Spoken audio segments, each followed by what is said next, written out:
Hello and welcome to the channel. I will tell you interesting scary stories from Reddit and not only. Do not forget to support the author of the story. I will leave his credits in the description.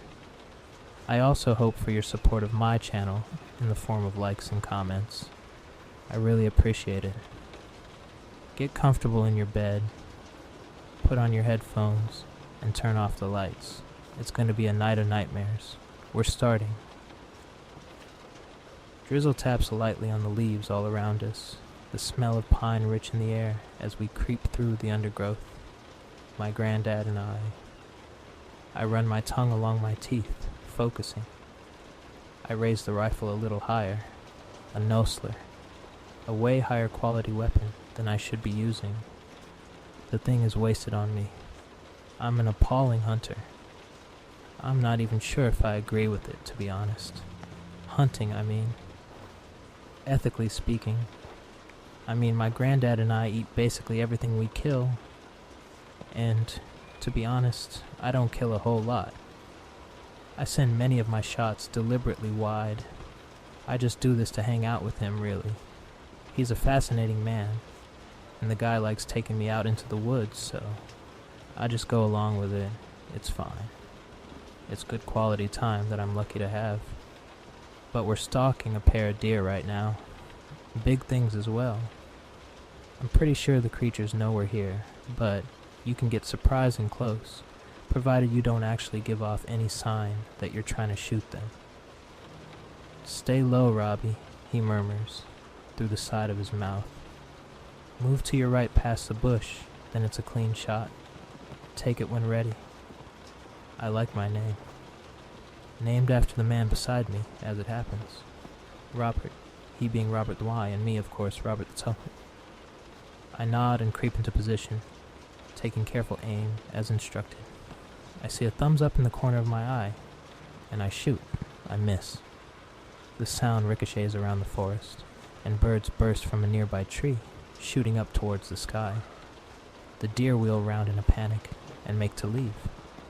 Go, damn it, my granddad mutters, and raises up from behind the bush, bringing his rifle with him, and firing off a quick shot.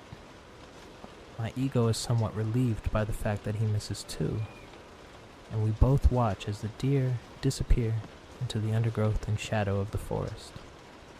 The man lowers his weapon and looks at me. I do the same, and give him a shrug. We hold eye contact for a second. Then, he breaks with a chuckle, shaking his head. Damn it, Robbie. Every time I think I've taught you something, you manage to pull off some magnificent blunder just like that. Hey, well, you know what they say. You shouldn't judge a fish on its ability to climb a tree. I ain't judging you on your tree climbing ability. You're my grandson. I'm judging you on your ability to swim, fishy. I point to the shattered branch my granddad caused when he fired his shot. I truly am learning from the best. Bastard, he snorts with a laugh, thumping me on the chest. Come on, let's track him. Plenty daylight left. We push around the bush and head through the little clearing, stepping over a fallen log and making to follow the route the deer both took. But my granddad suddenly stops and holds up his hand with his head cocked to the side. I pause likewise, waiting, holding my breath and listening intently. My ears hone in on the sound of rustling foliage and snapping twigs. It grows louder, heading towards us, in the exact direction the deer were running from. Jesus, my granddad grunts. They're coming back this way. They'll have seen But he is cut off by the sudden emergence of the deer through the bushes ahead, rushing right at us from the green, gloomy shade. Shit! I shout out loud in a panic. The deer make no attempt to run around us in the slightest and run instead directly towards our position. I raise the rifle and take rapid, shaky aim. Damn it, Steve, down! Granddad shouts, grabbing me by the sleeve and hauling me to the forest floor, back behind the log. Steve? The air escapes me as I crash with my granddad down to the ground, and the deer jump right over us. My granddad instantly takes position, cocking and aiming his own rifle over the top of the log, deathly focused. Something will have made him run like that. They'll have seen a wolf or a bear. A wolf? A bear? I'd be surprised to see either at this time of day. But as I said, something made them run.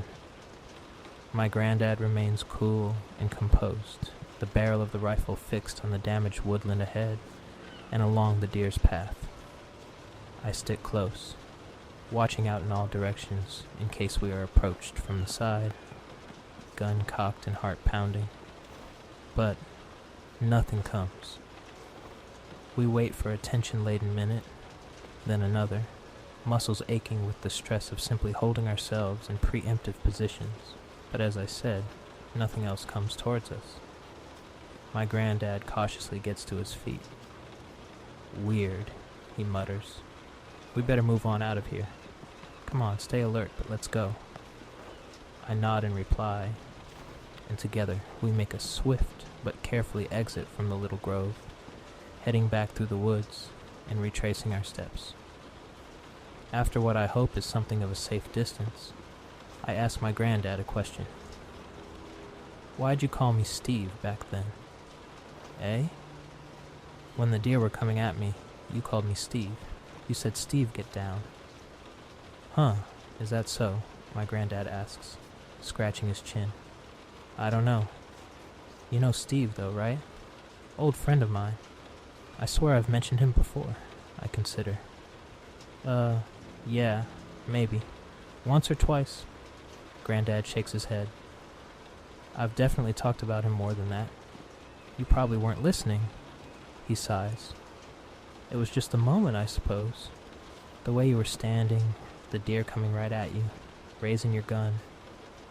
What would have happened if you'd shot one, eh? It would have gone right down and knocked you out with it. I don't know. It wasn't all that big. It was bigger than you're giving it credit for, and at that speed, it would have flattened you. It's what I told Steve all those years ago. He did the exact same thing, the idiot. What's he up to these days? My granddad does not reply. He only looks out into the depths of the forest. We're atop a high hill, and the trees give way to a view across a deep, green valley. The sky is gray overhead. The man tuts and shakes his head. Steve isn't around much anymore. Oh, sorry. He's not dead, is he? My granddad grimaces. I don't know exactly. You don't know? Look, just drop it, kid. A story for another day. Let's just get back to the campsite. Cook that rabbit we caught earlier.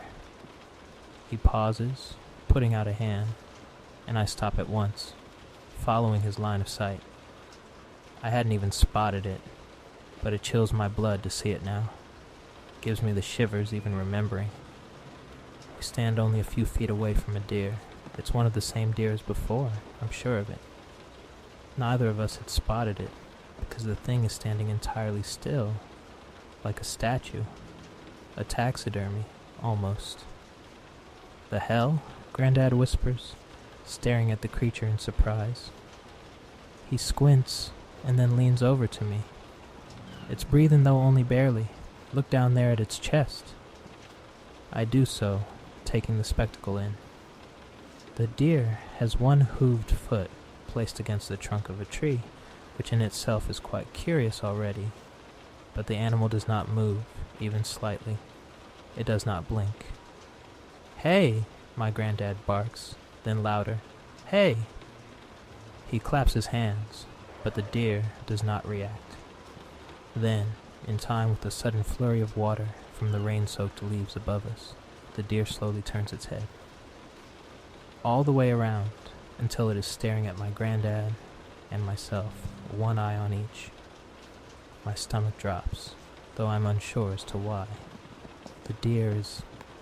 I don't know. Something is wrong. The thing must be sick, my granddad murmurs. We'll take a different route back. Go wide of this creature. We're too close already as it is. Yeah, I mumble. And the two of us edge away and through the undergrowth, taking a new direction as the deer watches us go, deathly silent. I shiver as it at last passes out of sight, lost behind us to the watery green shadows of the forest. Later that night, after returning to camp and preparing and eating our catch, I bid my granddad good night and crawl into my tent, zipping the flaps up after me. I fumble round in the near darkness for a while, my lamp casting intense black shadows out in all directions as I shift it from place to place, trying to work my way into my sleeping bag. It doesn't feel particularly cold at the moment, but the temperature has the potential to suddenly drop at any given minute, and I don't want to wake up frozen solid at 3 a.m. As it happens, I don't. I waken at 3:15, not frozen, but slick with sweat. Roused from a dreamless slumber, my ears prick up at the sound of rustling and snuffling outside, right by my tent. I hold my breath and grit my teeth. It's this fear of the unknown that gets me. It's probably just a rabbit or a hare, but the possibility that it could be something larger, something more dangerous, is impossible to ignore. For some reason, my mind does not go to an image of a bear or a mountain lion or anything like that. It goes to the deer, frozen in place, eyes unblinking, head turning as it watches my granddad and I pass by.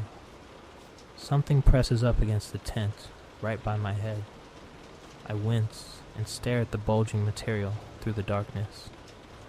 I try not to think about the fact that I am separated by the beasts of the forest by a pair of what are effectively thin, flimsy sheets of fabric. Just ignore it, I tell myself. Ignore it, and it'll go away. I quietly roll over and scrunch up my eyes, determined to be a man, and to not get frightened by the presence of some raccoon or squirrel. The creature sniffles some more, rustling about in the grass, in the dark. My heart rate increases as I hear the thing pawing against the tent's outer lining. And then, for a second, it stops entirely, and to my horror, I hear my granddad's voice. It's breathing, though only barely. The sentence comes crisp and sharp through the general murmur and backing breeze of the forest. The sentence is entirely devoid of cadence, as if read from a book by someone who has never known English. "Look down there at its chest," says the voice. Fuck. Fuck. Panicking now, I do not know what I'm supposed to do. It's my granddad outside, playing a prank on me. It has to be. It must be, because there is literally no other explanation that makes sense, regardless of the fact that this is entirely out of character, regardless of the fact that I have never heard the man speak in such a way, even in humor, in his entire life. He must be sleepwalking, that's it. My explosive heart rate cools just a little. That's it. It's the only possible explanation that makes sense. And if that's the case, then I can't just leave him to wander around outside. Despite my fear, I gently ease my way out of my sleeping bag. You might think me an idiot, but if my granddad is wandering around in the woods in a daze, he could get lost, or seriously hurt. So I push aside my irrational terror, and with a shaking hand I reach for the zip, pulling it open with a noise that is far too loud for comfort. Fuck it. In for a penny, in for a pound. I yank the zip open, and then the next, and push my head out into the night, the cool air washing across my face, as I raise the lantern to cast away the darkness. What I see is nothing. I jump outside of the tent, staring, lifting the lantern as the light falls across the long grasses and the nearby trees. We're still on the ridge of the valley, but the valley itself is shrouded in darkness. A small section of visible moon illuminates the very tips of the trees in silver, but I am too preoccupied to properly appreciate the natural beauty for now. I pace around the tent in a circle and see no evidence of my grandfather. "Granddad?" I hiss out into the night, turning and raising the lantern up high. Still nothing. Something chirps softly from between the branches of the deep woods. I turn to face it with throat dry, but the trees give away no secrets. I cross the grass and crouch down by my granddad's tent. The zip remains closed. "Granddad?" I whisper, to no response. I try again, a little louder. "Granddad?" I hear a groan and a grumble from inside. "Huh?"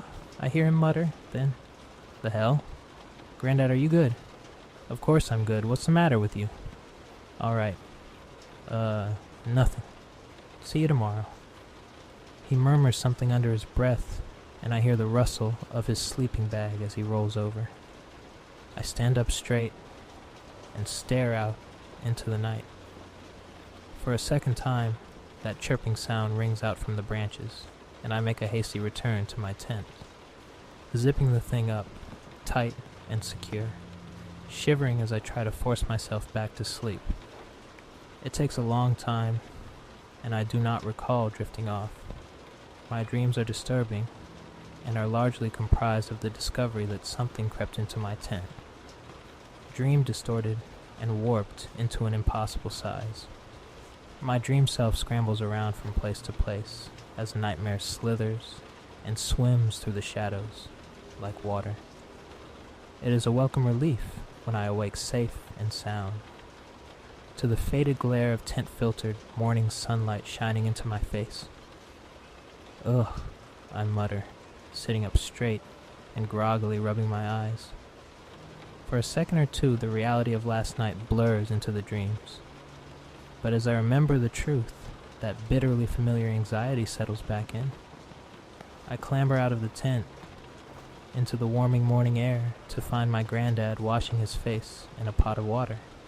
"Mornin'," he grunts. "How you feel this morning?" "Not great, to be honest," I reply. "You were sleepwalking last night." "Eh?" Granddad glances up at me, but continues with his routine. "No, I don't sleepwalk. You were mumbling nonsense and bashing into my tent at like 3 a.m., I tell him. "I came to check on you, but you must have just gone back to bed." My granddad pauses and looks right at me. "So that did happen then. You're disturbing me. Thought I might have dreamt it." He stands up and scratches his jaw. "Tell me exactly what happened." I relay the story, and my granddad remains silent until its end. Slightly paled, he looks around at our surroundings and down into the valley. "I fucking knew it," he mutters, almost imperceptibly. "It's the same place. The exact same place." "What?" I ask him. "What do you mean?" "I came here with Steve once. I knew I'd been here before. I thought I'd picked the location pretty randomly, but I guess my subconscious had other ideas." "Granddad, I don't know what the hell you're talking about." He stares out over the valley and I follow his gaze. We watch as a small flock of dark birds flutters around in a circle above the trees, again and again and again. Around and around they go. He turns to look straight at me, his expression grim, perhaps even afraid a little, and this unsettles me deeply. Nothing is supposed to scare that man. "Pack up, Robbie. Make it good, and be quick. We're out of here." In another atmosphere, I might have questioned him, but the vibe is clear. I do as he says, at once, and in silence. We quickly pack away our gear, loading up our backpacks with constant, furtive glances to the trees. The forest has dried somewhat since yesterday's rain, but the sky overhead is still a swirl of gray. We set out beneath its gloom, all trace of our modest campsite thoroughly erased. My granddad's pace is a little faster than normal. Bracken and pine needles are crunched underfoot as he strides through the woodlands. He clenches his rifle a little tighter, too. I break the tension. "Granddad, what the hell is going on? What aren't you telling me?" "I was an idiot once before," Granddad replies, as a breeze whistles its way through the boughs of the trees. "And I lost a good friend. I won't let the same thing happen to you. We push through the bushes and pass by a large pond, surrounded by thick, tangled weeds. I glance over to the water. The water is a grim gray-green and covered in a curious floating moss. The surface is broken by the heads of 3 deer standing perfectly still. The entirety of their bodies below the necks are submerged, and they stare at us as we pass them by. On another day I might have found the sight quite comical, but right now I feel nothing but cold, biting fear. One of the deer rises up from the water, rippling it quietly, rearing up onto its hind legs, and my granddad grabs my sleeve and hauls me along. Don't stop moving. We're getting out of here. Just keep going, Robbie. Our steps become faster, our breathing a little more labored. The trees rush by, branches scratch at my arms and my face. We push out into a clearing, and my granddad skids to an immediate halt. What is it? I ask, panting. Something moves in the shadows of the trees, shifting between the branches at the clearing's opposite side. The hair at the back of my neck bristles, and I instinctively raise the rifle. The sounds of the birds and the breeze fade away, and the air itself seems to darken as the shifting shadow ahead draws closer. It is difficult, near impossible, to make out its exact shape through the layers of branch and foliage. But I swear I can see a rough, vaguely humanoid silhouette amongst the shadows, and the dark, green-blown blur. "Did you come back for me, Robert?" whispers a voice. My muscles tense up in reaction to my name. Is it my name it speaks? Or my granddad's? My granddad sucks some air in through his teeth. He begins to carefully sidestep his way around the clearing, and I copy his movements. You wouldn't leave me behind again, would you? The voice is not dissimilar to the one I heard last night. It is different, sure, but the cadence, or lack thereof, is much the same.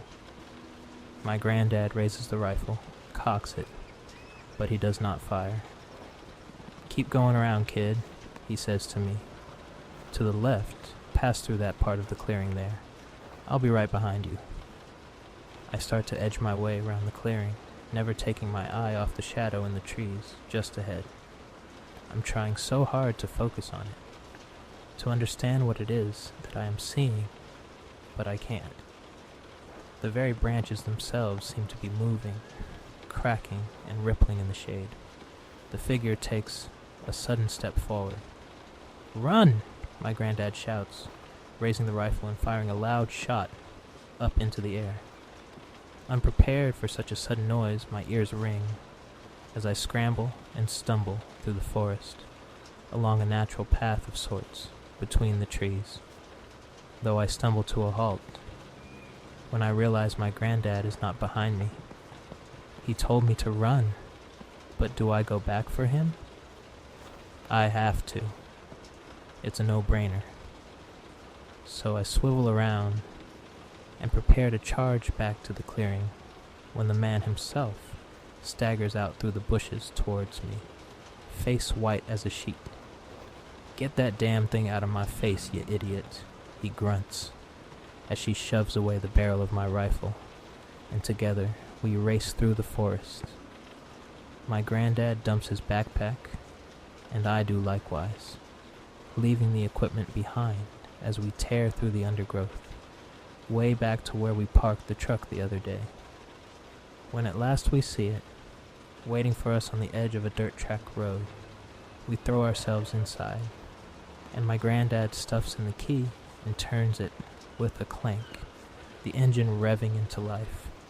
The wheels spin, and away we go, back through the wilds, down the long back roads of the woodlands. I summon the courage, after a while, and once the air is cooled, to ask my granddad what he saw, what happened after he fired the rifle. The thing tried to speak to me again. The deep woods, Robbie. I'm sorry for taking you there. They can screw with a man's mind, these places. Real bad. There was something there, though, wasn't there? Something real. Yes, I think so. Was it? I falter. Who was it, Granddad? A nightmare, that's all. Something that shouldn't exist by all the laws of nature. Its voice. Did you recognize the voice? You said you heard something outside your tent last night, right? I nod. It sounded like me? Yeah, I reply. But it wasn't me, was it? No, I reply. No, it wasn't. Sometimes we hear voices, don't mean they belong to anyone. So why didn't you shoot it? What? His hands flex and clench around the wheel. You fired the rifle, but you aimed up into the air, not at the shadow. Why did you do that? To this, my granddad has no answer. He only reaches briefly across to pat my shoulder, and as the clouds swirl overhead, we spend the rest of the long drive home in a contemplative silence. Silence, with the occasional glance to the thickets of trees that pass us by